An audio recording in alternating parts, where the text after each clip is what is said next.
And here is the Writer's Almanac for Thursday, December the 5th, 2019.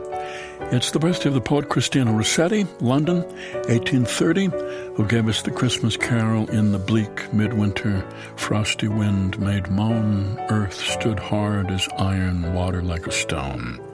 The travel writer Kate Simon, born Warsaw, 1912, grew up in the Bronx, loved New York, wrote the memoir Bronx, Primitive Portraits of a Childhood.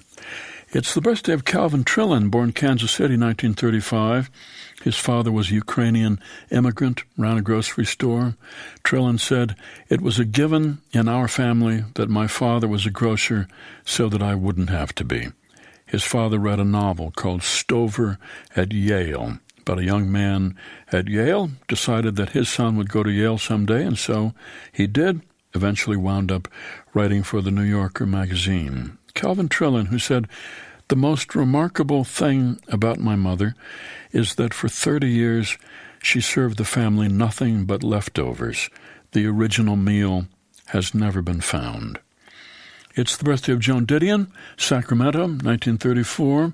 Shy girl, loved to read, went to University of California, Berkeley. Because it was so big, she wanted to be anonymous. Won first place in an essay contest for Vogue. Her prize was a job at the magazine, where she started her writing career. She wrote essays about 60s counterculture, but she was an outsider to all of that. She was a Goldwater Republican. 2006, she wrote The Year of Magical Thinking about the death of her husband. It's the birthday of Rose Wilder Lane, born in De Smet, South Dakota, 1886, grew up in poverty with her father Almanzo and her mother Laura Ingalls Wilder.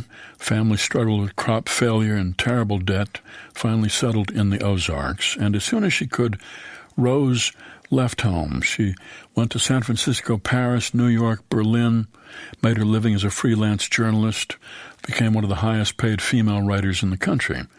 In 1930, her mother wrote an autobiography called Pioneer Girl. It was turned down by several publishers, and one of them suggested that she rewrite it as a children's book, and Rose Lane decided to help her mother with the rewriting, and together they created the Little House on the Prairie books. Nobody is sure how much the daughter influenced the book. She was at least the editor, sometimes the ghostwriter.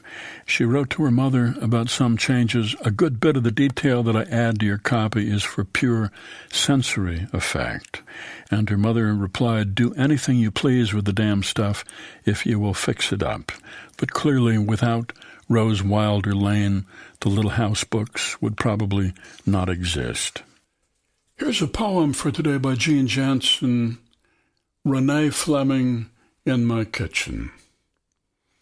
In the airport, I see her waiting for her flight and greet her to thank her, Renee, who has been singing to me for years, her radiant tones filling the kitchen as I chop onions and pour the oil, join her in Un bel di vedremo.